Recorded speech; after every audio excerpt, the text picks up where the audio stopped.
Nasa Brunei ngayon si Pangulong Bongbong Marcos para sa kanyang unang state visit doon. Kanina, ilang kasunduan na nilagdaan niya kasamang Sultan ng Brunei. Nakatutok doon live si Sandra Aguinaldo.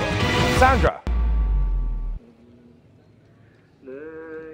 Assalamualaikum, Emil. Mula dito sa Brunei kung saan nga po ilang kasunduan ang nilagdaan sa pagitan ng Brunei at ng Pilipinas sa pinakaunang state visit dito ni Pangulong Ferdinand Marcos Jr. Bandang alas 10 kaninang umaga nang dumating si Pangulong Bongbong Marcos at First Lady Liza Marcos sa Bandar Seri Begawan Airport para sa 2 araw na state visit sa bansang Brunei.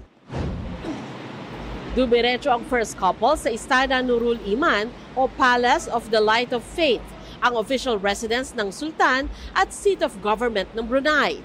Dito sinalubong sila ni Sultan Hassan Al Bolkiah at misis nito. Binigyan ng 21-gun salute si Pangulong Marcos sa kanyang unang state visit sa Brunei.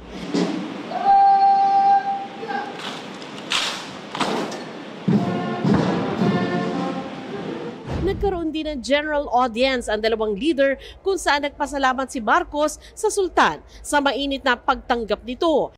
Ginanap din sa palasyo ang bilateral meeting nina Marcos at Sultan Bolkiah.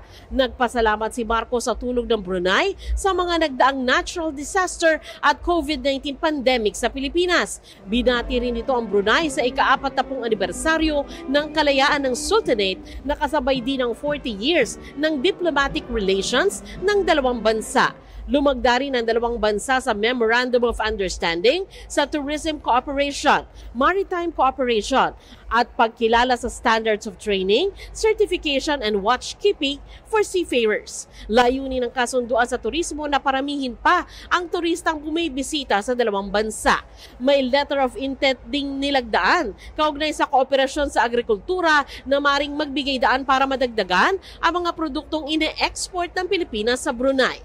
Dumalo rin si Pangulong Marcos sa pagtitipon ng Filipino community dito sa Brunei. Ayon po sa DFA, merong 25,000 na mga Pilipino dito. At base sa datos ng Bangko Sentral ng Pilipinas, nasa 1.6 billion pesos ang kanilang remittance sa Pilipinas. Sa kanyang speech, pinuri ni Marcos ang galing ng overseas Filipino workers. Ibinida din niya ang patuloy daw na investment sa infrastructure, kabilang na ang pagsasaayos ng paliparan ng NAIA. Noong nakaraang 2023, nakapag-approve na po tayo ng investment na umaabot ng 1.26 trillion pesos. Yung airport natin, napabayaan na ng husto. Meron tayo po 170.6 billion pesos na idadalhin para pagandahin ang ating mga passenger terminal. Bago tumulak papuntang Brunei, nagbigay ng tagubilin si Pangulong Marcos sa mga ahensya ng pamahalaan na tugunan ang mga pangangailangan ng mga nasalanta ng bagyong Aghon. Naghahatid na raw ng tulong ang DSWD habang patuloy naman ang search and rescue at retrieval teams ng AFP, BFP at Philippine Coast Guard. Patuloy naman ang ating gagawin at hindi natin titigilan ito siyempre hanggang matapos ang ating pagtulong sa mga nasalanta, sa mga naging biktima dito sa ating mga area na tinamaan ng Aghon.